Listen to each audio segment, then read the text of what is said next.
شروع اللہ کا نام لے کر جو بڑا مہربان نہایت رحم والا ہے۔ السلام علیکم سامعین محترم، امید ہے آپ سب لوگ خیر و عافیت سے ہوں گے۔ آج آپ کو قرآن پاک کی آیت کا ایک ترجمہ پڑھ کر سنواتا ہوں۔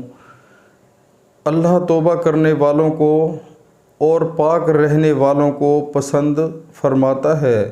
سبحان اللہ۔ پیارے مسلمانوں، ہمیں بھی چاہیے کہ ہم جو ہے جتنی بھی اللہ تعالیٰ نے ہمیں زندگی عطا فرمائی ہے، صبح سے لے کر شام تک جتنا ہمیں موقع ملتا ہے ایک دن میں، ہمیں جو ہے اس میں توبہ کرنی چاہیے، استغفر اللہ کا ورد کرنا چاہیے اور جو ہے پاک رہنا چاہیے۔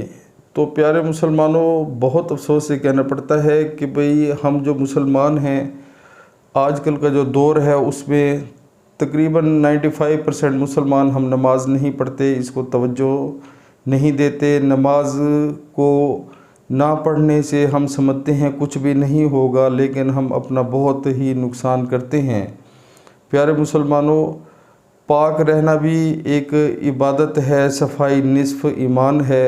اللہ تعالیٰ پاک رہنے والوں کو جو ہے وہ بہت پسند فرماتا ہے۔ جو لوگ پاک نہیں رہتے، یعنی کہ ان کی جو مین ریزن ہے، پہلے نمبر پر ان کی نیت نماز کی نہیں ہوتی۔ جو بندہ 5 وقت نماز پڑھے گا تو وہ انشاءاللہ اللہ کے حکم سے ہمیشہ پاک رہے گا اور بری چیزوں سے دور رہے گا، اور اللہ تعالیٰ اس کو بے حیائی کے کاموں سے دور رکھے گا۔ جب نماز انسان شروع کرتا ہے تو پھر پاکی بھی آ جاتی ہے۔ اگر ہم نماز نہیں پڑھیں گے، شیطان کے رستے پر چلیں گے، تو جیسے اب ہم ٹک ٹاک وغیرہ، سنیک وغیرہ جو مسلمان ہمارے آج کل بہت ہی ذوق و شوق سے دیکھتے ہیں، تو وہ دیکھیں گے اس میں نامحرم عورتیں آئیں گی، گندی ڈریسنگ انہوں نے کی ہوئی ہوتی ہے، لڑکیوں نے ننگی عورتیں ہوتی ہیں، بے حیا فلموں کے سین ہوتے ہیں، یہ دیکھیں گے تو پھر آپ پاک بھی نہیں رہیں گے، تو اس کا مطلب ہے اللہ تعالیٰ سے کی پسندیدگی سے آپ دور ہو جائیں گے۔ تو خدا را اس چیز کا خیال کریں۔ اللہ تعالیٰ توبہ کرنے والوں اور پاک صاف رہنے والوں کو پسند کرتا ہے۔ سبحان اللہ۔